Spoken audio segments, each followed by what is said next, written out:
ਜੇ ਮੈਨੂੰ ਅੱਧੀ ਰਾਤ ਨੂੰ ਵੀ ਆਵਾਜ਼ ਮਾਰ ਲਈ ਜੀ, ਮੈਂ ਅੱਧੀ ਰਾਤ ਨੂੰ ਵੀ, ਕਿਉਂਕਿ ਮੇਰੀ ਪਾਰਟੀ ਦੇ ਲਈ, ਮੇਰੀ ਕਾਂਗਰਸ ਦੇ ਲਈ ਮੇਰੀ ਜਾਨ ਵੀ ਹਾਜ਼ਰ ਹੈ ਵੀ ਮੈਂ ਚੋਣ ਜਿੱਤ ਕੇ ਪਾਰਟੀ ਔਰ ਹਾਈ ਕਮਾਂਡ ਦੇ ਸਾਡੇ ਇਸ ਹਲਕੇ ਦੇ ਸੇਵਾਦਾਰ ਮੈਡਮ ਮੰਜੂ ਬਾਂਸਲ ਤੇ ਮੈਂ ਚੋਣ ਜਿੱਤ ਕੇ ਉਹਨਾਂ ਨੂੰ ਝੋਲੀ ਚ ਪਾਈ। ਸਤਿ ਸ੍ਰੀ ਅਕਾਲ ਦੋਸਤੋ, ਮੈਂ ਤੁਹਾਡਾ ਆਪਣਾ ਜਸਵੀਰ ਸਿੱਧੂ ਚੜ੍ਹਦੀ ਕਲਾ ਮਾਲਵਾ ਨਿਊਜ਼ ਤੇ ਇੱਕ ਵਾਰ ਫਿਰ ਤੁਹਾਡੇ ਰੂਬਰੂ। ਦੋਸਤੋ, ਅੱਜ ਜਿਸ ਸ਼ਖਸੀਅਤ ਨੂੰ ਤੁਹਾਡੇ ਨਾਲ ਮਿਲਾਉਣ ਜਾ ਰਹੇ ਨੇ, ਉਹਨਾਂ ਦਾ ਆਪਣੇ ਇਲਾਕੇ ਦੇ ਵਿੱਚ ਕਾਂਗਰਸ ਪਾਰਟੀ ਦੇ ਵਿੱਚ ਕਾਫੀ ਉੱਚਾ ਜਿਹੜਾ ਕਦ-ਕਾਠ ਹੈਗਾ, ਬੜੀ ਮੁਹੱਬਤ ਹੈ, ਬੜਾ ਪਿਆਰ ਕਰਦੇ ਨੇ ਇਲਾਕੇ ਦੇ ਲੋਕ ਉਹਨਾਂ ਨੂੰ, ਤੇ ਉਹਨਾਂ ਨਾਲ ਆਪਾਂ ਗੱਲਬਾਤ ਕਰਦੇ ਹਾਂ। ਜਸਵਿੰਦਰ ਜੀ, ਹੋਰ ਜੀ, ਸਭ ਤੋਂ ਪਹਿਲਾਂ ਤਾਂ ਚੜ੍ਹਦੀ ਕਲਾ ਮਾਲਵਾ ਨਿਊਜ਼ ਤੇ ਤੁਹਾਡਾ ਸਵਾਗਤ ਹੈ। ਜਸਵੀਰ ਸਿੱਧੂ ਜੀ, ਤੁਹਾਡਾ ਔਰ ਸਮੁੱਚੀ ਟੀਮ ਦਾ ਮੈਂ ਧੰਨਵਾਦ ਕਰਦੀ ਹਾਂ। ਤੁਸੀਂ ਅੱਜ ਸਾਡੇ ਘਰ ਪਹੁੰਚੇ ਹੋਗੇ, ਮੈਂ ਤੁਹਾਡਾ ਬਹੁਤ-ਬਹੁਤ ਸ਼ੁਕਰੀਆ ਕਰਦੀ ਹਾਂ ਜੀ। ਜਹੂਰ ਸਾਹਿਬ, ਇਸ ਤੋਂ ਪਹਿਲਾਂ ਕਿ ਤੁਹਾਡੀ ਇੰਟਰਵਿਊ ਆਪਾਂ ਸ਼ੁਰੂ ਕਰੀਏ, ਦਰਸ਼ਕ ਲੋਚਦੇ ਹੁੰਦੇ ਆ, ਉਹ ਸੋਚਦੇ ਹੁੰਦੇ ਆ ਕਿ ਜਹੂਰ ਸਾਹਿਬ ਦਾ ਕੋਈ ਵੀ ਬੰਦਾ ਹੈਗਾ ਜਿਹਦੀ ਇੰਟਰਵਿਊ ਸ਼ੁਰੂ ਹੁੰਦੀ ਹੈ ਵੀ ਉਹਨਾਂ ਦੇ ਪਰਿਵਾਰਕ ਪਿਛੋਕੜ ਬਾਰੇ ਜਾਣੋ। ਹਾਂਜੀ, ਕਿੱਥੋਂ ਦਾ ਤੁਹਾਡਾ ਪਰਿਵਾਰਕ ਪਿਛੋਕੜ ਹੈ? ਕੀ ਉੱਥੇ ਕੋਈ ਤੁਹਾਡਾ ਪਰਿਵਾਰ 'ਚ ਕੋਈ ਪੋਲੀਟੀਕਲ ਮੈਂਬਰ ਸੀਗਾ ਵੀ ਤੁਸੀਂ ਇਸ ਖੇਤਰ ਵੱਲ ਆਏ? ਪਰਿਵਾਰਕ ਪਿਛੋਕੜ ਬਾਰੇ ਦਰਸ਼ਕਾਂ ਨੂੰ ਜ਼ਰੂਰ ਦੱਸੋ। ਸਾਡਾ ਪਰਿਵਾਰ 'ਚ ਪੋਲੀਟੀਕਲ ਕੋਈ ਵੀ ਨਹੀਂ ਸੀਗਾ ਜੀ, ਜੀ, ਜੀ। ਕਿਉਂਕਿ ਜਿਹੜੇ ਮੇਰੇ ਫਾਦਰ ਸਾਹਿਬ ਸੀ ਇਹ ਸਰਕਾਰੀ ਜੌਬ ਕਰਦੇ ਸੀ ਜੀ ਰੇਲਵੇ 'ਚ, ਪੀਐਸਓ ਸਾਹਿਬ ਸੀਗੇ ਜੀ ਪਰ ਇਹਨਾਂ ਦਾ ਕਾਂਗਰਸ ਨਾਲ ਪਿਆਰ ਬਹੁਤ ਜ਼ਿਆਦਾ ਸੀਗਾ। ਜੀ ਜਦੋਂ ਕਿ ਮੇਰੀ ਮੈਰਿਜ ਹੋਈ ਹੈ, ਇਹਨਾਂ ਨੇ ਮੈਨੂੰ ਇੱਕੋ ਹੀ ਗੱਲ ਕਹੀ ਸੀ, ਬੇਟਾ ਮੈਨੂੰ ਭੁੱਲ ਜੀ ਪਰ ਕਾਂਗਰਸ ਨੂੰ ਨਾ। ਵੈਰੀ ਗੁੱਡ ਜੀ, ਵੈਰੀ ਗੁੱਡ। ਉਸ ਤੋਂ ਬਾਅਦ ਮੈਂ ਆਪਣੇ ਸਹੁਰੇ ਪਰਿਵਾਰ ਆਈ ਜੀ, ਰਾਜਗੜ੍ਹ ਕੁੱਬੇ। ਹਾਂਜੀ ਜਦੋਂ ਮੈਂ ਅੱਗੇ ਆ ਕੇ ਵੇਖਿਆ ਤੇ ਇਹ ਵੀ ਸਾਰਾ ਪਰਿਵਾਰ ਕਾਂਗਰਸ ਪਾਰਟੀ ਨੂੰ ਪਿਆਰ ਕਰਦਾ। ਜੀ ਜੀ ਜੀ ਜੀ ਜੀ ਜੀ। ਇਹ ਇੱਕ ਬਹੁਤ ਅੱਛੀ ਗੱਲ ਹੈ ਕਿ ਤੁਸੀਂ ਇੱਕੋ ਹੀ ਪਾਰਟੀ ਦੇ ਵਿੱਚ, ਤੁਹਾਡੇ ਫਾਦਰ ਸਾਹਿਬ, ਪਰਿਵਾਰ ਪੂਰਾ ਡਟਿਆ ਰਿਹਾ। ਹਾਂਜੀ, ਉਸ ਤੋਂ ਬਾਅਦ ਤੁਸੀਂ ਇਸ ਖੇਤਰ ਨੂੰ ਬਰੀਕੀਆਂ ਦੇਖਦੇ ਰਹੇ ਕਿ ਤੁਹਾਡੇ ਫਾਦਰ ਸਾਹਿਬ ਕਿੱਦਾਂ ਕਰਦੇ ਨੇ, ਕਿਵੇਂ ਕਰਦੇ ਨੇ, ਕਿਵੇਂ ਲੋਕਾਂ ਨਾਲ ਗੱਲਬਾਤ ਕਰੀਦੀ ਜੀ, ਹਨਾ। ਹਾਂਜੀ। ਫਿਰ ਉਸ ਤੋਂ ਬਾਅਦ ਤੁਸੀਂ ਆਪਣੇ ਸਹੁਰੇ ਪਰਿਵਾਰ ਆਏ ਰਾਜਗੜ੍ਹ ਕੁੱਬੇ। ਉੱਥੇ ਤੁਸੀਂ ਸਾਡੇ ਦਰਸ਼ਕਾਂ ਨੇ ਗੱਲ ਸਾਂਝੀ ਕਰੋ ਕਿ ਕਿਵੇਂ ਉਹ ਗੱਲਾਂ ਪਨਪੀਆਂ ਤੁਹਾਡੇ ਮਨ 'ਚ, ਕਿਉਂਕਿ ਜਿਹਦੀ ਲੜਕੀ ਹੁੰਦੀ ਹੈ ਉਹਨੂੰ ਬੜੀਆਂ ਸਮੱਸਿਆਵਾਂ ਹੁੰਦੀਆਂ, ਸਹੁਰਾ ਪਰਿਵਾਰ ਉਸ ਖੇਤਰ ਵੱਲ ਜਾਣ ਨਹੀਂ ਦਿੰਦਾ, ਆਪਾਂ ਘਰੇ ਸਿਰ ਢੱਕ ਕੇ ਰਹਿੰਦੇ ਹਾਂ, ਘਰੇ ਬਾਹਰ ਨਹੀਂ ਜਾਣ ਦਿੰਦੇ। ਤੁਸੀਂ ਐਜੂਕੇਸ਼ਨ ਪੜ੍ਹਾਈ ਕਰਦੇ ਇਸ ਖੇਤਰ ਵੱਲ ਆਏ ਜਾਂ ਕੋਈ ਹੋਰ ਕਾਰਨ? ਨਹੀਂ, ਮੇਰੀ ਤਾਂ ਜਦੋਂ ਮੈਰਿਜ ਹੋ ਗਈ ਸੀਗੀ ਜੀ ਉਸ ਤੋਂ ਬਾਅਦ ਅਸੀਂ ਜਦੋਂ ਵੀ ਵੋਟ ਪਾਉਣੀ ਹੈ ਤਾਂ ਕਾਂਗਰਸ ਨੂੰ ਹੀ ਪਾਉਂਦੇ ਸੀ ਜੀ ਜੀ। ਪਰ ਉਦੋਂ ਕੋਈ ਨਹੀਂ ਸੀ। ਫਿਰ ਅਸੀਂ ਮੌੜ ਮੰਡੀ ਆਏ ਤਾਂ ਫਿਰ ਮੇਰੇ ਮਨ 'ਚ ਬੜੀ ਇੱਛਾ ਸੀਗੀ ਵੀ ਮੈਂ ਵੱਧ ਤੋਂ ਵੱਧ ਲੋਕਾਂ ਦੀ ਸੇਵਾ ਕਰਾਂ, ਪਾਰਟੀ ਨਾਲ ਜੁੜਾਂ, ਔਰ ਜੇ ਸੇਵਾ ਵੀ ਕਰਾਂ ਤਾਂ ਕਾਂਗਰਸ ਪਾਰਟੀ ਦੀ ਕਰਾਂ। ਠੀਕ ਹੈ। ਫਿਰ ਮੈਨੂੰ ਜ਼ਿਲ੍ਹਾ ਮੀਤ ਪ੍ਰਧਾਨ ਦਾ ਅਹੁਦਾ ਦਿੱਤਾ ਗਿਆ ਸੀ। ਉਸ ਤੋਂ ਬਾਅਦ ਮੈਨੂੰ ਬੜਾ ਹੌਸਲਾ ਹੋਇਆ, ਮੈਂ ਪਾਰਟੀ ਨਾਲ ਜੁੜ ਗਈ ਔਰ ਲੋਕ ਜੁੜਨਾ ਸ਼ੁਰੂ ਹੋ ਗਏ। ਤੇ ਉਸ ਤੋਂ ਬਾਅਦ ਫਿਰ ਮੈਨੂੰ ਹਾਈ ਕਮਾਂਡ ਨੇ ਜ਼ਿਲ੍ਹੇ ਦਾ ਅਹੁਦਾ ਦਿੱਤਾ ਤੇ ਮੈਂ ਹਾਈ ਕਮਾਂਡ ਦਾ ਵੀ ਬਹੁਤ ਬਹੁਤ ਧੰਨਵਾਦ ਕਰਦੀ ਹਾਂ। ਠੀਕ ਹੈ ਜੀ। ਤੁਸੀਂ ਇੱਥੇ ਆ ਕੇ ਲਗਾਤਾਰ ਡਟੇ ਰਹੇ। ਜਦੋਂ ਤੁਸੀਂ ਇਸ ਖੇਤਰ ਵੱਲ ਆਏ, ਸਟਾਰਟ ਕੀਤਾ ਪੋਲੀਟੀਕਲ ਜਿਹੜਾ ਸਫ਼ਰ ਹੈ ਤੈਅ ਕਰਨਾ, ਸ਼ੁਰੂਆਤੀ ਦੌਰ ਦੇ ਵਿੱਚ ਪਰਿਵਾਰ ਨੇ ਕੀ ਤੁਹਾਨੂੰ, ਜਿਹੜੇ ਸਹੁਰੇ ਪਰਿਵਾਰ ਨੇ ਕੀ ਸਪੋਰਟ ਦਿੱਤੀ? ਉਹਨਾਂ ਨੇ ਕਿਹਾ ਨਹੀਂ ਵੀ ਨਾ ਕਰੋ, ਇਹ ਵੀ ਲੜਕੇ ਜਿਹੜੇ ਬਾਹਰ ਨਹੀਂ ਜਾਂਦੀਆਂ ਜਾਂ ਨੂੰਹਾਂ ਬਾਹਰ ਨਹੀਂ ਜਾਂਦੀਆਂ, ਇਸ ਤਰ੍ਹਾਂ ਦੀ ਕੋਈ ਗੱਲਬਾਤ ਹੋਈ ਕਦੇ? ਇਸ ਤਰ੍ਹਾਂ ਦੀ ਗੱਲਬਾਤ ਕੋਈ ਨਹੀਂ ਹੋਈ ਜੀ। ਮੈਨੂੰ ਸਹੁਰੇ ਪਰਿਵਾਰ ਵੱਲੋਂ ਔਰ ਮੇਰੇ ਬੱਚਿਆਂ ਵੱਲੋਂ ਮੈਨੂੰ ਬਹੁਤ ਜ਼ਿਆਦਾ ਇਸ ਗੱਲ ਦਾ ਰਿਸਪੌਂਸ ਮਿਲਿਆਗਾ। ਉਹਨਾਂ ਨੇ ਬਹੁਤ ਖੁਸ਼ੀ ਮਨਾਈ ਕਿਉਂਕਿ ਇੱਕ ਲੇਡੀਜ਼ ਅੱਜ ਜੇ ਅਸੀਂ ਦੇਖੀਏ ਤਾਂ ਮਰਦ ਨਾਲੋਂ ਘੱਟ ਨਹੀਂ। ਮਾਫੀ ਚਾਹੁੰਦਾ ਤੁਹਾਡੀ ਗੱਲ ਵਿੱਚ ਹੈ ਕਿ ਸਾਡੇ ਲਈ ਅੱਜ ਲੜਕੀਆਂ ਜਹਾਜ਼ਾਂ ਦੇ ਪਾਇਲਟ ਨੇ, ਜੱਜ ਨੇ, ਆਈਪੀਐਸ ਪੀਸੀਐਸ ਆਫੀਸਰ ਨੇ। ਇਹ ਬਹੁਤ ਮਾਣ ਵਾਲੀ ਗੱਲ ਹੈ ਕਿ ਮੈਂ ਉਸੇ ਕਰਕੇ ਪੁੱਛ ਰਿਹਾ ਸੀ ਕਿ ਉਹ ਪਰਿਵਾਰ ਕੀ ਸੀ ਤੁਹਾਡੇ ਪਿਛੋਕੜ, ਸਹੁਰੇ ਪਰਿਵਾਰ ਦਾ ਕਿਵੇਂ ਰਿਐਕਸ਼ਨ ਲਿਆ ਉਹਨਾਂ ਨੇ ਇਸ ਗੱਲ ਤੇ? ਉਸਨੇ, ਕਿਉਂਕਿ ਮੇਰਾ ਸਹੁਰਾ ਪਰਿਵਾਰ ਪੜ੍ਹਿਆ ਲਿਖਿਆ ਸੀਗਾ ਜੀ। ਹਾਂਜੀ। ਉਹਨਾਂ ਨੂੰ ਪਤਾ ਸੀ ਵੀ ਜਿਹੜੀਆਂ ਅੱਜ ਦੀਆਂ ਲੜਕੀਆਂ ਬਹੁਤ ਉੱਚੇ ਅਹੁਦਿਆਂ ਤੇ ਪਹੁੰਚ ਰਹੀਆਂ ਨੇਗੀਆਂ, ਔਰ ਮੈਨੂੰ ਉਹਨਾਂ ਨੇ ਬੜੀ ਖੁਸ਼ੀ ਮਹਿਸੂਸ ਕੀਤੀ ਜਦੋਂ ਮੈਨੂੰ ਜ਼ਿਲ੍ਹਾ ਮੀਤ ਪ੍ਰਧਾਨ ਦਾ ਅਹੁਦਾ ਦਿੱਤਾ ਸੀ।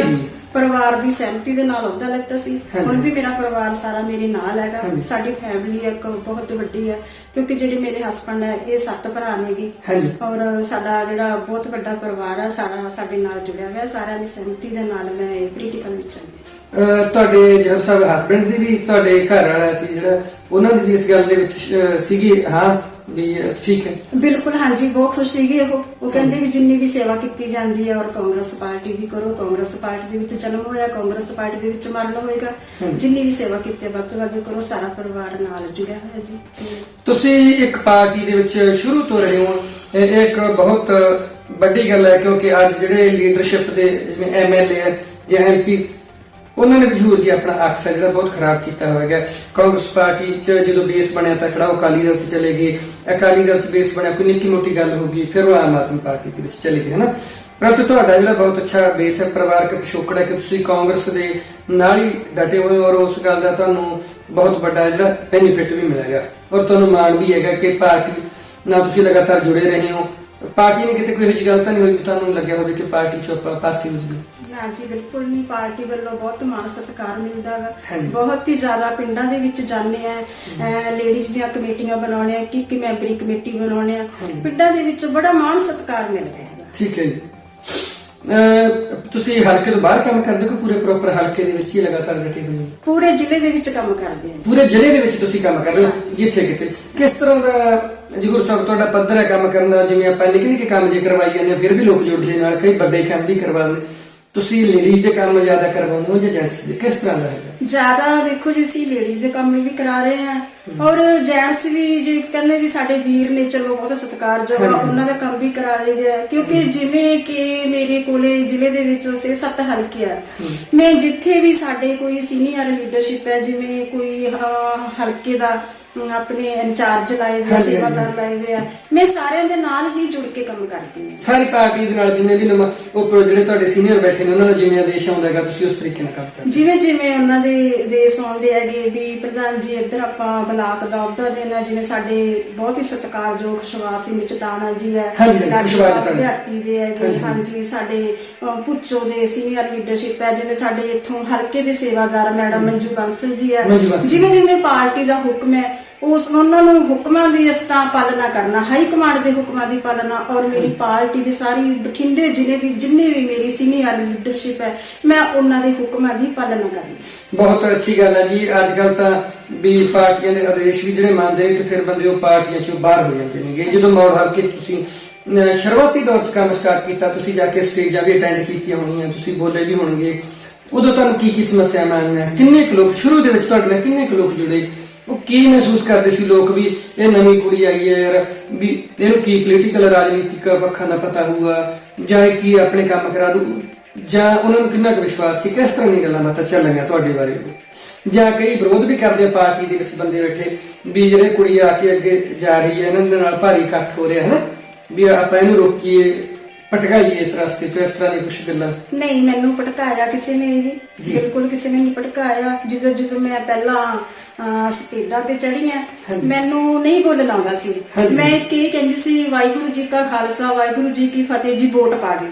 ਹਾਂਜੀ, ਬਸ ਜਿਵੇਂ ਆਪਾਂ ਕਹਿੰਦੇ ਸਟੇਜ ਕਰਕੇ ਭਾਈ ਵਾਹਿਗੁਰੂ ਜੀ ਕਾ ਖਾਲਸਾ ਵਾਹਿਗੁਰੂ ਜੀ ਕੀ ਫਤਿਹ, ਇਹ ਆਪਾਂ ਨੀਚੇ, ਕਿਉਂਕਿ ਜ਼ਰੂਰ ਸਾਹਿਬ ਸਟੇਜ ਤੇ ਬੋਲਣਾ ਬਹੁਤ ਵੱਡੀ ਗੱਲ ਹੈਗੀ ਵੀ ਸਾਡੀ ਨਵੀਂ ਜਨਰੇਸ਼ਨ ਬੋਲਦੀ ਹੈ, ਪੁਰਾਣੇ ਆਪਾਂ ਜਿਹੜੇ ਲੋਕ ਸੀ ਆਪਾਂ ਸਟੇਜਾਂ ਤੇ ਪਹਿਲਾਂ ਸਕੂਲ ਦੌਰਾਨ ਬੋਲੇ ਨਹੀਂ ਤੇ ਬੜੀਆਂ ਸਮੱਸਿਆਵਾਂ। ਹਾਂਜੀ, ਬਸ ਇਹ ਸਟੇਜ ਤੇ ਬੋਲਣਾ, ਵਾਹਿਗੁਰੂ ਜੀ ਦਾ ਖਾਲਸਾ ਫਤਿਹ ਜੀ, ਵੋਟ ਪਾ ਦਿਓ, ਸਾਡੀ ਕਾਂਗਰਸ ਨੂੰ ਵੋਟ ਪਾ ਦਿਓ ਜੀ, ਬਸ ਇੰਨਾ ਹੀ ਕਹਿ ਕੇ ਬੜੀ ਖੁਸ਼ੀ ਹੋਣੀ।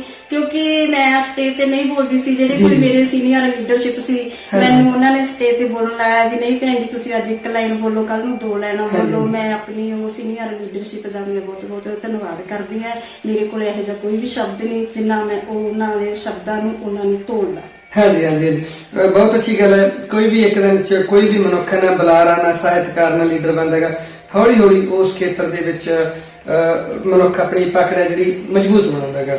ਜੇਕਰ ਪਾਰਟੀ ਦੀ ਗੱਲ ਕਰੀਏ ਤਾਂ ਸ਼ੁਰੂਆਤੀ ਦੌਰ ਦੇ ਵਿੱਚ ਤੇ ਹੁਣ ਤੱਕ ਉਹ ਕਿਹੜੇ ਲੋਕ ਸੀਗੇ ਜਿਨ੍ਹਾਂ ਨੇ ਤੁਹਾਡੀ ਆ ਕੇ ਬਾਹ ਫੜੀ ਵੀ ਜ਼ਰੂਰ ਸਾਹਿਬ ਸਾਡੇ ਨਾਲ ਤੁਰੋ, ਤੁਸੀਂ ਕਾਮਯਾਬ ਬੰਦੇ ਹੋਗੇ, ਮਿਹਨਤ ਕਰ ਰਹੇ ਹੋ? ਪਾਰਟੀ ਦੇ ਉਹ ਕਿਹੜੇ ਨੁਮਾਇੰਦੇ ਸੀ ਜਾਂ ਸੀਨੀਅਰ ਆਗੂ ਸੀ ਜਿਨ੍ਹਾਂ ਨੇ ਤੁਹਾਡੀ ਪਕੜ ਹੈ ਮਜ਼ਬੂਤ ਬਣਾਈ? ਸਾਡੇ ਇਸ ਹਲਕੇ ਦੇ ਸੇਵਾਦਾਰ ਹੁੰਦੇ ਸੀਗੇ ਜੀ ਭੁਪਿੰਦਰ ਸਿੰਘ ਗੋਰਾ ਜੀ। ਉਹਨਾਂ ਨੇ 10 ਸਾਲ ਇਸ ਹਲਕੇ ਦੀ ਸੇਵਾ ਕਰੀ ਜੀ। ਔਰ ਸਾਡੇ ਮੌਜੂਦਾ ਬਠਿੰਡਾ ਦਿਹਾਤੀ ਦੇ ਪ੍ਰਧਾਨ ਹੁੰਦੇ ਸੀ ਸਰਦਾਰ ਨਰਿੰਦਰ ਸਿੰਘ ਭਲੇਰੀਆ ਜੀ। ਜੀ, ਬਹੁਤ ਉੱਚਾ ਕਦਕਾਠ ਹੈ। ਹਾਂਜੀ, ਉਹਨਾਂ ਨੇ ਆ ਕੇ ਮੈਨੂੰ ਜ਼ਿਲ੍ਹਾ ਮੀਤ ਪ੍ਰਧਾਨ ਦਾ ਮੇਰੇ ਘਰ ਖੁਦ ਆ ਕੇ ਅਹੁਦਾ ਦਿੱਤਾ। ਠੀਕ ਹੈ, ਮੈਂ ਉਹਨਾਂ ਵੀਰਾਂ ਦਾ ਬਹੁਤ ਧੰਨਵਾਦ ਕਰਦੀ ਹੈਗੀ, ਉਹਨਾਂ ਦਾ ਥੈਂਕਸ ਕਰਦੀ ਹਾਂ। ਉਸ ਤੋਂ ਬਾਅਦ ਫਿਰ ਮੈਂ ਪੋਲੀਟੀਕਲ ਚ ਆਉਂਦੀ ਰਹੀ। ਉਸ ਤੋਂ ਬਾਅਦ ਫਿਰ ਮੈਂ ਅੱਗੇ ਜ਼ਿਆਦਾ ਮੈਨੂੰ ਸ਼ੌਂਕ ਵੀ ਸੀ, ਮੈਨੂੰ ਪਾਰਟੀ ਲਈ ਕੰਮ ਕਰਨ ਦਾ ਸ਼ੌਂਕ ਵੀ ਸੀ। ਮੈਂ ਅੱਗੇ ਪਿੰਡਾਂ ਚ ਜਾਇਆ ਕਰਾਂ, ਲੇਡੀਜ਼ ਨਾਲ ਜੁੜਿਆ ਕਰਾਂ, ਕਿਸੇ ਨੂੰ ਬਲਾਕ ਦਾ ਅਹੁਦਾ ਦੇਵਾਂ, ਕਿਸੇ ਨੂੰ ਪਿੰਡ ਦੀ ਕਈ ਪ੍ਰਧਾਨ ਦਾ ਅਹੁਦਾ ਦਿੱਤਾ। ਇਸ ਕਰਕੇ ਫਿਰ ਮੈਂ ਆਪਣਾ ਸਾਰੇ ਜ਼ਿਲ੍ਹੇ ਦੇ ਵਿੱਚ ਲੇਡੀਜ਼ ਦਾ ਗਰੁੱਪ ਬਣਾਇਆ। ਹਜ਼ੂਰ ਸਾਹਿਬ ਬਹੁਤ ਅੱਛੀ ਗੱਲ ਹੈ, ਬਹੁਤ ਨਾਂ ਹੈ ਤੁਹਾਡਾ। ਤੇ ਕੀ ਮੰਨਦੇ ਹੋ ਕਾਂਗਰਸ ਪਾਰਟੀ ਜਾ ਕੇ ਕਿੰਨਾ ਕੁ ਤੁਹਾਨੂੰ ਮਾਣ ਸਨਮਾਨ ਮਿਲਿਆ? ਜੇਕਰ ਤੁਸੀਂ ਕਿਸੇ ਹੋਰ ਪਾਰਟੀ 'ਚ ਚਲੇ ਜਾਂਦੇ, ਮੰਨ ਲਓ, ਤੁਹਾਡਾ ਕੀ ਫਿਰ ਬੇਸ ਹੁੰਦਾ, ਤੇ ਹੁਣ ਪਾਰਟੀ 'ਚ ਤੁਹਾਡਾ ਕਿੰਨਾ ਕੁ ਮਾਣ ਸਨਮਾਨ?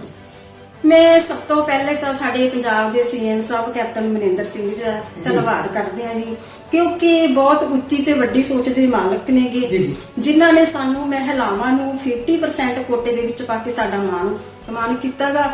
ਔਰ ਮੈਂ ਨਹੀਂ ਚਾਹੁੰਦੀ ਕਿ ਮੈਂ ਨਹੀਂ ਕਹਿੰਦੀ ਵੀ ਪਾਰਟੀਆਂ ਹੋਰ ਵੇਖੀਆਂ ਵੀ ਜਿੰਨਾ ਸਾਡਾ ਕਾਂਗਰਸ ਪਾਰਟੀ ਦੇ ਵਿੱਚ ਸਾਡਾ ਲੇਡੀਜ਼ ਦਾ ਮਾਣ ਸਤਿਕਾਰ ਹੈ, ਮੈਂ ਨਹੀਂ ਕਹਿੰਦੀ ਵੀ ਕਿਸੇ ਹੋਰ ਪਾਰਟੀ 'ਚ ਹੋਊਗਾ। ਕਾਂਗਰਸ ਪਾਰਟੀ ਨੇ ਜੋ ਰਾਤ ਨੂੰ ਤੁਹਾਨੂੰ ਕੋਟਾ ਦਿੱਤਾਗਾ, ਔਰਤਾਂ ਨੂੰ ਸਨਮਾਨ ਦਿੱਤਾਗਾ, ਇਹ ਇੱਕ ਬਹੁਤ ਵੱਡੀ ਗੱਲ ਹੈਗੀ। ਹੁਣ ਪੋਲੀਟੀਕਲ ਖੇਤਰ ਦੇ ਵਿੱਚ ਚੱਲਦਿਆਂ ਤੁਸੀਂ ਇੱਥੇ ਬੈਠੇ ਹੋਗੇ, ਤੁਸੀਂ ਕੋਈ ਬਹੁਤੀ ਵੱਡੀ ਚੋਣ ਵੀ ਨਹੀਂ ਲੜੀ ਕਰ, ਜਿਵੇਂ ਮਹਾਰਾਣੀ ਪ੍ਰਨੀਤ ਕੌਰ ਜੀ ਬਹੁਤ ਉੱਚੀ ਥਾਂ ਤੇ ਬੈਠੇ ਨੇਗੇ, ਸਾਡੇ ਸਤਿਕਾਰਯੋਗ ਨੇ, ਉਹਨਾਂ ਨਾਲ ਤੁਹਾਡੀ ਬਹੁਤ ਨੇੜਤਾ ਹੈਗੀ, ਇਹ ਕਿਸ ਤਰ੍ਹਾਂ ਬਣੀ ਤੇ ਉਹਨਾਂ ਬਾਰੇ ਤੁਸੀਂ ਕੀ ਕਹਿਣਾ ਚਾਹੁੰਦੇ? ਮੇਰੇ ਕੋਲੇ ਜਦੋਂ ਜ਼ਿਲ੍ਹਾ ਮੀਤ ਪ੍ਰਧਾਨ ਦਾ ਅਹੁਦਾ ਸੀਗਾ ਜੀ, ਮੈਨੂੰ ਬੜਾ ਸ਼ੌਂਕ ਸੀਗਾ ਵੀ ਮੈਂ ਮਹਾਰਾਣੀ ਪ੍ਰਨੀਤ ਕੌਰ ਦੇ ਜ਼ਰੂਰ ਇੱਕ ਵਾਰੀ ਦਰਸ਼ਨ ਕਰਕੇ ਆਵਾਂ। ਮੈਂ ਵੈਸੇ ਹੀ ਉੱਥੇ ਮੈਚ ਚਲੇ ਗਏ ਤਾਂ ਮਹਾਰਾਣੀ ਪ੍ਰਨੀਤ ਕੌਰ ਜੀ ਸਾਨੂੰ ਆਪਣੇ ਡਰਾਈਵ ਰੂਮ 'ਚ ਬੈਠ ਕੇ ਚਾਹ ਦਾ ਕੱਪ ਵੀ ਪੀਤਾ ਨਾਲ, ਔਰ ਉਹਨਾਂ ਨੇ ਸਾਡੀ ਲੇਡੀਜ਼ ਦੀ ਬੜੀ ਸਮੱਸਿਆ ਸੁਣੀ। ਮੈਂ ਜੋ ਵੀ ਦੱਸਿਆ ਸਮੱਸਿਆ, ਉਹਨਾਂ ਨੇ ਕਿਹਾ ਵੀ ਜੇ ਸਰਕਾਰ ਆਊਗੀ ਪਹਿਲੇ ਆਧਾਰ ਤੇ ਲੇਡੀਜ਼ ਨੂੰ ਹੱਕ ਦਿੱਤਾ ਜਾਊਗਾ। ਉਸ ਤੋਂ ਬਾਅਦ ਮੈਨੂੰ ਉਹਨਾਂ ਦੇ ਮਤਲਬ ਬਹੁਤ ਜ਼ਿਆਦਾ ਮੇਰਾ ਮਹਾਰਾਣੀ ਪ੍ਰਨੀਤ ਕੌਰ ਨਾਲ ਪਿਆਰ ਹੋ ਗਿਆ ਜੀ। ਹੁਣ ਵੀ ਥੋੜੇ ਦਿਨ ਹੋ ਗਏ ਮੈਂ ਉਹਨਾਂ ਨੂੰ ਮਿਲ ਕੇ ਆਈ ਹਾਂ ਜੀ, ਬਹੁਤ ਵਧੀਆ ਨੇ ਜੀ, ਉਹਨਾਂ ਨੂੰ ਮਿਲ ਕੇ ਮੈਨੂੰ ਬਹੁਤ ਵਧੀਆ ਲੱਗ ਰਿਹਾ ਹੈ। ਜਾਨੀ ਕਹਿ ਸਕਦੇ ਕਿ ਮਹਾਰਾਣੀ ਪ੍ਰਨੀਤ ਕੌਰ ਜੀ ਔਰਤਾਂ ਦਾ ਬੜਾ ਸਤਿਕਾਰ ਕਰਦੇ ਨੇ, ਤੁਹਾਡੀ ਬਹੁਤ ਰਿਸਪੈਕਟ ਕਰਦੇ ਨੇ ਜੀ। ਤੁਹਾਡਾ ਮੌੜ ਹਲਕੇ ਦੇ ਵਿੱਚ ਵੀ ਕਾਫੀ ਨਾਮ ਹੈ, ਬਹੁਤ ਸਾਰੇ ਲੋਕ ਦੇਖਿਆ ਕਿ ਤੁਹਾਡੇ ਨਾਲ ਜੁੜੇ ਹੋਏ ਨੇਗੇ। ਜਿਹੜੇ ਲੋਕ ਕੰਮ ਕਰਾਉਣ ਆਉਂਦੇ ਨੇ, ਘਰ ਹੀ ਆਉਂਦੇ ਨੇ ਜਾਂ ਆਫਿਸ ਬਣਾਇਆ ਹੋਇਆ ਹੈਗਾ, ਤੇ ਕਿੰਨੇ ਕੁ ਲੋਕ ਤੁਹਾਡੇ ਕੋਲ ਰੁਟੀਨ ਦੇ ਵਿੱਚ ਰੋਜ਼ ਆਉਂਦੇ ਨੇ ਜਾਂ ਜਦੋਂ ਕੰਮ ਪੈਂਦਾ? ਨਹੀਂ, ਰੋਜ਼ ਆਉਂਦੇ ਆ ਜੀ ਮੇਰੇ ਕੋਲੋਂ, ਮਤਲਬ ਘੱਟ ਤੋਂ ਘੱਟ 10 ਲੇਡੀਜ਼ ਤਾਂ ਰੋਜ਼ ਆਉਂਦੇ ਆ ਕੰਮ ਕਰਾਉਣ ਵਾਸਤੇ। ਹਾਂਜੀ, ਕੰਮ ਕੀ ਮਤਲਬ ਕਿ ਛੋਟੇ ਮੋਟੇ ਕਿਸੇ ਦੀ ਪੈਨਸ਼ਨ ਨਹੀਂ, ਕਿਸੇ ਦਾ ਕਾਰਡ ਕੱਟਿਆਗਾ, ਕਿਸੇ ਦਾ ਮਾੜਾ ਮੋਟਾ ਥਾਣੇ 'ਚ ਕੰਮ ਹੈ, ਜਿਵੇਂ ਵੀ ਉਹ ਆਉਂਦੇ ਆ ਤੇ ਮੈਂ ਉਹਨਾਂ ਦੇ ਨਾਲ ਜਾਂਦੀ ਹਾਂ, ਕਿਉਂਕਿ ਮੇਰੀ ਪਾਰਟੀ ਦੇ ਲਈ, ਮੇਰੀ ਕਾਂਗਰਸ ਦੇ ਲਈ ਮੇਰੀ ਜਾਨ ਵੀ ਹਾਜ਼ਰ ਹੈ। ਬਹੁਤ ਵੱਡੀ ਗੱਲ ਹੈ, ਤੁਸੀਂ ਪਾਰਟੀ ਲਈ ਨਾਲ ਡਟੇ ਹੋਣਗੇ। ਤੇ ਕੀ ਹੁੰਦਾ ਜਿਹੜੀਆਂ ਉਹ ਲੇਡੀਜ਼ ਆਉਂਦੀਆਂ ਜਾਂ ਛੋਟੇ ਮੋਟੇ ਕੰਮ ਸਾਰੇ ਹੋ ਜਾਂਦੇ ਕਿ ਰਹਿ ਜਾਂਦੇ? ਬਿਲਕੁਲ ਹੋ ਜਾਂਦੇ ਆ ਜੀ, ਬਿਲਕੁਲ। ਜੋ ਕੋਈ ਵੀ ਕੰਮ ਆਉਣਾ ਤਾਂ ਛੋਟੇ ਮੋਟੇ ਕੰਮ ਮੈਂ ਨਾਲ ਸਾਰੇ ਕੰਮ। ਹਾਂਜੀ ਹਾਂਜੀ। ਹੁਣ ਜੇਕਰ ਆਪਾਂ ਗੱਲ ਕਰੀਏ ਪੋਲੀਟੀਕਲ ਰਾਜਨੀਤੀ ਦੀ, ਇਲੈਕਸ਼ਨ ਹੈਗੇ ਜੀ ਪੂਰੇ ਸੂਬੇ ਦੇ ਵਿੱਚ, ਨਗਰ ਪੰਚਾਇਤ ਦੇ ਇਲੈਕਸ਼ਨ ਆ ਰਹੇ ਹੈਗੇ ਤੇ ਚੋਣਾਂ ਦੇ ਵਿੱਚ ਪੂਰਾ ਡਟੀ ਹੋਈ ਹੈ ਪੋਲੀਟੀਕਲ ਸਾਰੀਆਂ ਪਾਰਟੀਆਂ, ਨਗਰ ਪੰਚਾਇਤ ਦੀਆਂ, ਨਗਰ ਕੌਂਸਲ ਦੀਆਂ ਚੋਣਾਂ ਨੇ, ਇੱਥੇ ਵੀ ਪੂਰਾ ਮੌੜ ਮੰਡੀ, ਕੋਟਪੱਤਾ, ਤਲਵੰਡੀ ਸਾਬੋ ਮਾਹੌਲ ਪੂਰਾ ਗਰਮ ਹੈ ਚੋਣਾਂ ਨੂੰ ਲੈ ਕੇ ਜੀ। ਤੁਸੀਂ ਕੀ ਮਹਿਸੂਸ ਕਰਦੇ ਹੋ, ਇੱਥੋਂ ਚੋਣ ਲੜੋਗੇ ਜਾਂ ਤੁਸੀਂ ਟਿਕਟ ਦੀ ਵੇਟ ਕਰ ਰਹੇ ਹੋ? ਕੀ ਅਸਾਰ ਬਣੇ ਹੋਏ ਇਸ ਗੱਲ ਦੇ? ਦੇਖੋ ਜੀ, ਜੋ ਪਾਰਟੀ ਦਾ ਹੁਕਮ ਹੈ ਜੀ, ਪਾਰਟੀ ਦੇ ਹੁਕਮਾਂ ਤੇ ਚੱਲਣਾ ਹੈ। ਜੋ ਪਾਰਟੀ ਦਾ ਹੁਕਮ ਹੈ, ਉਹਨਾਂ ਦਾ ਹੁਕਮ ਮੇਰੇ ਸਿਰ ਮੱਥੇ ਆ, ਉਹਨਾਂ ਤੇ ਤਨਦੇਹੀ ਦੇ ਨਾਲ ਨਿਭਾਉਂਗੀ। ਜੇ ਮੈਨੂੰ ਪਾਰਟੀ ਵੱਲੋਂ ਜਾਂ ਹਾਈ ਕਮਾਂਡ ਵੱਲੋਂ ਚੋਣ ਲੜਾਏਗੀ ਤਾਂ ਮੈਂ ਜ਼ਰੂਰ ਲੜੂੰਗੀ। ਠੀਕ ਹੈ ਜੀ। ਵੈਸੇ ਹੁਣ ਜੇਕਰ ਗੱਲ ਕਰੀਏ ਜੀ ਚੋਣਾਂ ਦੀ, ਹੁਣ ਨਗਰ ਕੌਂਸਲ ਦੀ ਚੋਣਾਂ ਦੀ ਤੁਹਾਡੀ ਤਿਆਰੀ ਕਿੰਨੀ ਹੈ? ਜੇਕਰ ਹੁਣ ਚੋਣ ਦੇ ਵਿੱਚ ਤੁਹਾਨੂੰ ਹਾਂ ਹੋ ਜਾਂਦੀ ਹੈ, ਤੁਹਾਡੀ ਕਿੰਨੀ ਕੁ ਤਿਆਰੀ ਹੈ? ਤਿਆਰੀ ਮੇਰੀ ਪੂਰੀ ਹੈ ਜੀ, ਫੁੱਲ ਤਿਆਰੀ ਹੈ। ਜੇ ਮੈਨੂੰ ਹਾਈ ਕਮਾਂਡ ਨੇ ਔਰ ਪਾਰਟੀ ਨੇ ਮੇਰੀ ਝੋਲੀ 'ਚ ਟਿਕਟ ਪਾਈ ਹੈ ਤਾਂ ਮੈਂ ਇਹ ਵੀ ਪ੍ਰੋਮਿਸ ਕਰਦੀ ਹਾਂ ਵੀ ਮੈਂ ਚੋਣ ਜਿੱਤ ਕੇ ਪਾਰਟੀ ਔਰ ਹਾਈ ਕਮਾਂਡ ਦੇ, ਸਾਡੇ ਇਸ ਹਲਕੇ ਦੇ ਸੇਵਾਦਾਰ ਮੈਡਮ ਮੰਜੂ ਬਾਂਸਲ ਜੀ, ਤੇ ਮੈਂ ਚੋਣ ਜਿੱਤ ਕੇ ਉਹਨਾਂ ਦੀ ਝੋਲੀ 'ਚ ਪਾਵਾਂਗੀ। ਬਹੁਤ ਵਧੀਆ ਗੱਲ ਹੈ ਜੀ। ਜਸਵਿੰਦਰ ਜਹੂਰ ਜੀ ਕਹਿ ਰਹੇ ਨੇ ਕਿ ਉਹਨਾਂ ਦਾ ਬਹੁਤ ਵੱਡਾ ਨਾਂ ਹੈਗਾ ਔਰ 100% ਸ਼ੋਰ ਹੈਗਾ ਕਿ ਉਹ ਜੇਕਰ ਮੰਜੂ ਬਾਲਾ ਜੀ ਇਹ ਤੋਂ ਹਲਕੇ ਦੇ ਮੁੱਖ ਸੇਵਾਦਾਰ ਨੇ ਕਾਂਗਰਸ ਦੇ, ਜੇਕਰ ਉਹਨਾਂ ਨੂੰ ਟਿਕਟ ਦਾ ਐਲਾਨ ਹੁੰਦਾ ਤਾਂ ਜਹੂਰ ਜੀ ਜਿੱਤ ਕਿ ਟਿਕਟ ਹੈ ਜਿਹੜੀ ਉਹ ਜਿੱਤ ਕੇ ਹੀ ਉਹਨਾਂ ਨੂੰ ਮਤਲਬ ਕਿ ਦਿਖਾਉਣਗੇ ਕਿ ਉਹਨਾਂ ਨੇ ਵੱਡੀ ਗਿਣਤੀ ਦੇ ਵਿੱਚ ਵੋਟਾਂ ਦੇ ਉੱਤੇ ਜਿੱਤ ਪ੍ਰਾਪਤ ਕੀਤੀ ਹੈਗੀ। ਜਹੂਰ ਸਾਹਿਬ ਜੀ, ਸਮਾਂ ਇਜਾਜ਼ਤ ਨਹੀਂ ਦਿੰਦਾ, ਆਪਾਂ ਇੰਟਰਵਿਊ ਦੇ ਸਿਖਰਾਂ ਵੱਲ, ਅਖੀਰ ਵੱਲ ਵਧ ਰਹੇ ਹੈਗੇ। ਜਿੰਨੀ ਆਪਾਂ ਹੁਣ ਤੱਕ ਇੰਟਰਵਿਊ ਕੀਤੀ ਹੈ, ਜਿੰਨਾ ਤੁਹਾਡਾ ਕਾਂਗਰਸ ਦਾ ਜ਼ਿੰਦਗੀ ਦਾ ਸਫ਼ਰ ਤੈਅ ਹੋਏਗਾ, ਤੁਸੀਂ ਪਾਰਟੀ ਵੱਲੋਂ ਸਾਡੇ ਦਰਸ਼ਕਾਂ ਨਾਲ ਕਿਹੜੀ ਗੱਲ ਸਾਂਝੀ ਕਰਨਾ ਚਾਹੋਗੇ ਕਿ ਰਾਜਨੀਤਿਕ ਸਫ਼ਰ ਹੈ ਜਿਹੜਾ ਕਿਹੋ ਜਿਹਾ ਹੋਣਾ ਚਾਹੀਦਾ ਹੈਗਾ? ਤੁਸੀਂ ਅੱਗੇ ਕੀ ਮਹਿਸੂਸ ਕਰਦੇ ਹੋ, ਕਿੱਥੋਂ ਤੱਕ ਤੁਸੀਂ ਜਾਣਾ ਚਾਹੁੰਦੇ ਇਸ ਖੇਤਰ ਦੇ ਵਿੱਚ, ਰਾਜਨੀਤਿਕ ਖੇਤਰ ਦੇ ਵਿੱਚ? ਜਿੱਦਾਂ ਆਪਾਂ ਕਹੀਏ ਕਿ ਮੈਂ MLA ਦੀ ਟਿਕਟ ਤੇ ਚੋਣ ਲੜਨੀ, ਕਿਸ ਤਰ੍ਹਾਂ ਦਾ? ਵੀ ਆਖਰੀ ਸਵਾਲ ਹੈ ਮੇਰਾ ਤੁਹਾਨੂੰ। ਦੇਖੋ ਜੀ, ਮੈਂ ਆਪਣੇ ਆਪ ਨੂੰ ਇੱਕ ਸੇਵਾਦਾਰ ਸਮਝਦੀ ਹਾਂ ਜੀ, ਨਾ ਤਾਂ ਮੈਂ ਕੋਈ ਲੀਡਰ ਸਮਝਦੀ ਹਾਂ ਵੀ ਮੈਂ ਲੀਡਰ ਹਾਂ। ਨਾ ਮੇਰੀ ਕੋਈ, ਮੈਂ ਇਹ ਸਮਝਦੀ ਆ ਵੀ ਮੈਨੂੰ ਟਿਕਟ ਮਿਲੇ, ਜੋ ਹਾਈ ਕਮਾਂਡ ਦਾ ਹੁਕਮ ਹੈ। ਜੇ ਹਾਈ ਕਮਾਂਡ ਮੈਨੂੰ ਟਿਕਟ ਦਊਗੀ ਤਾਂ ਹਾਈ ਕਮਾਂਡ ਦੇ ਅਸੀਂ ਹੁਕਮਾਂ ਦੀ ਪਾਲਣਾ ਕਰਦੇ ਜੀ, ਹਾਂ, ਜੀ। ਹੁਕਮਾਂ ਦੀ ਪਾਲਣਾ ਕਰਾਂਗੇ। ਹਾਈ ਕਮਾਂਡ ਟਿਕਟ ਦਊਗੀ ਤਾਂ ਜ਼ਰੂਰ ਲੜਾਂਗੇ। ਜੇ ਹਾਈ ਕਮਾਂਡ ਟਿਕਟ ਨਾ ਦਊਗੀ ਤਾਂ ਮੈਨੂੰ ਹਾਈ ਕਮਾਂਡ ਤੇ ਮੈਂ ਫਿਰ ਵੀ ਬਹੁਤ ਖੁਸ਼ੀ ਆ, ਮੈਂ ਆਪਣੀ ਪਾਰਟੀ ਚ ਰਹੂੰਗੀ, ਪਾਰਟੀ ਚ ਜੱਜ ਕੇ ਕੰਮ ਕਰੂੰਗੀ। ਜਿਹਨੂੰ ਵੀ 2022 ਦੇ ਇਲੈਕਸ਼ਨਾਂ ਦੇ ਵਿੱਚ ਹਾਈ ਕਮਾਂਡ ਟਿਕਟ ਦੇ ਕੇ ਤੋਰੂ, ਮੈਂ ਉਹਦੇ ਨਾਲ ਜੱਜ ਕੇ ਖੜੂੰਗੀ। ਇਹ ਤੁਹਾਡਾ ਬੜਪਣ ਹੈ ਜੀ ਵੀ ਤੁਸੀਂ ਪਾਰਟੀ ਤੋਂ ਮੰਗ ਕਰਦੇ ਹੋ। ਜੇਕਰ ਟਿਕਟ ਕਿਸੇ ਨੂੰ ਹੋਰ ਦਿੱਤੀ ਤਾਂ ਤੁਸੀਂ ਕਹਿੰਦੇ ਹੋਗੇ ਕਿ ਉਹਨਾਂ ਦੀ ਸਪੋਰਟ ਕਰਾਂਗੇ, ਤੇ ਜੇਕਰ ਤੁਹਾਨੂੰ ਟਿਕਟ ਮਿਲਦੀ ਹੈ ਤੁਸੀਂ ਦੱਬ ਕੇ ਲੜੋਗੇ ਤੇ ਜਿੱਤੋਗੇ। ਬਿਲਕੁਲ ਜੀ, ਸਾਰਾ ਹਲਕਾ ਨਾਲ ਹੈ, ਬਿਲਕੁਲ। ਕਿਉਂਕਿ ਲੰਬੇ ਸਮੇਂ ਤੋਂ ਸੇਵਾ ਕਰਦੇ ਆ ਰਹੇ ਹਾਂਗੇ ਕਾਂਗਰਸ ਪਾਰਟੀ ਦੇ ਵਿੱਚ। ਜੋ ਵੀ ਹੈ ਸਾਡੀ ਕਾਂਗਰਸ ਪਾਰਟੀ। ਹੁਣ ਕਿਹੜੇ ਕਿਹੜੇ ਅਹੁਦਿਆਂ ਤੇ ਵਿਰਾਜਮਾਨ ਰਹੇ ਹੋ? ਹੁਣ ਕਿਹੜਾ ਅਹੁਦਾ ਤੁਹਾਡੇ ਕੋਲ? ਪਹਿਲਾਂ ਮੇਰੇ ਕੋਲੇ ਜ਼ਿਲ੍ਹਾ ਮੀਤ ਪ੍ਰਧਾਨ ਦਾ ਅਹੁਦਾ ਸੀਗਾ ਜੀ, ਹੁਣ ਪੂਰੇ ਜ਼ਿਲ੍ਹੇ ਦਾ ਹੈ। ਹੁਣ ਜ਼ਿਲ੍ਹੇ ਦਾ ਹਾਂਜੀ, ਬਹੁਤ ਬਹੁਤ ਧੰਨਵਾਦ ਜੀ। ਜ਼ਹੂਰ ਜੀ ਨੇ ਦੱਸਿਆ ਕਿ ਉਹ ਪੂਰੇ ਹਲਕੇ ਦੇ ਵਿੱਚ ਡਟੇ ਹੋਏ ਨੇ। ਜੇਕਰ ਟਿਕਟ ਦੇ ਉਹ ਪੱਕੇ ਤੌਰ ਤੇ ਦਾਅਵੇਦਾਰ ਨੇ ਔਰ ਜਿੱਤ ਕੇ ਪਾਰਟੀ ਦੀ ਝੋਲੀ ਹੈ ਜਿਹੜੀ ਟਿਕਟ ਪਾਉਣਗੇ। ਜ਼ਹੂਰ ਜੀ ਤੁਹਾਡਾ ਬਹੁਤ ਬਹੁਤ ਧੰਨਵਾਦ ਹੈ, ਤੁਸੀਂ ਚੜ੍ਹਦੀ ਕਲਾ ਮਾਲਵਾ ਨਿਊਜ਼ ਤੇ ਗੱਲਬਾਤ ਕੀਤੀ। ਹਾਂਜੀ, ਤੁਹਾਡਾ ਬਹੁਤ ਬਹੁਤ ਸ਼ੁਕਰੀਆ ਜਸਵੀਰ ਸਿੱਧੂ ਜੀ, ਤੁਸੀਂ ਘਰ ਆਏ। ਸਮੁੱਚੀ ਤੁਹਾਡੀ ਟੀਮ ਦਾ ਵੀ ਥੈਂਕਸ ਕਰਦੀ ਹੈਗੀ। ਜੀ ਜੀ, ਇਹ ਸੀ ਜਸਵਿੰਦਰ ਜ਼ਹੂਰ ਜੀ ਮੌੜ ਮੰਡੀ ਤੋਂ। ਹਲਕੇ ਦੇ ਵਿੱਚ ਬੜਾ ਅੱਛਾ ਕੱਦ ਕਾਠ ਹੈ। ਅਸੀਂ ਤਾਂ ਪਰਮਾਤਮਾ ਅੱਗੇ ਆਪਣੇ ਚੈਨਲ ਵੱਲੋਂ ਹੀ ਦੁਆ ਕਰਾਂਗੇ ਕਿ ਪਾਰਟੀ ਵੱਲੋਂ ਇਹਨਾਂ ਨੂੰ ਟਿਕਟ ਅਨਾਉਂਸ ਹੋਵੇ ਤੇ ਇਹ ਪਾਰਟੀ ਜਿੱਤ ਕੇ ਪਾਰਟੀ ਦੀ ਝੋਲੀ ਦੇ ਵਿੱਚ ਜਿਹੜੀ ਪਾਉਣ ਜਿੱਤ ਨੂੰ ਯਕੀਨੀ ਬਣਾਉਣਗੇ। ਤੇ ਅਗਲੀ ਵਾਰੀ ਫਿਰ ਕਿਸੇ ਖਾਸ ਸ਼ਖਸੀਅਤ ਨੂੰ ਲੈ ਕੇ ਤੁਹਾਡੇ ਰੂਬਰੂ ਹੋਵਾਂਗੇ। ਤੁਹਾਡੇ ਆਪਣੇ ਜਸਵੀਰ ਸਿੱਧੂ ਨੂੰ ਦਿਓ ਇਜਾਜ਼ਤ। ਮੇਰੇ ਵੱਲੋਂ ਸਾਰਿਆਂ ਨੂੰ ਸਤਿ ਸ੍ਰੀ ਅਕਾਲ।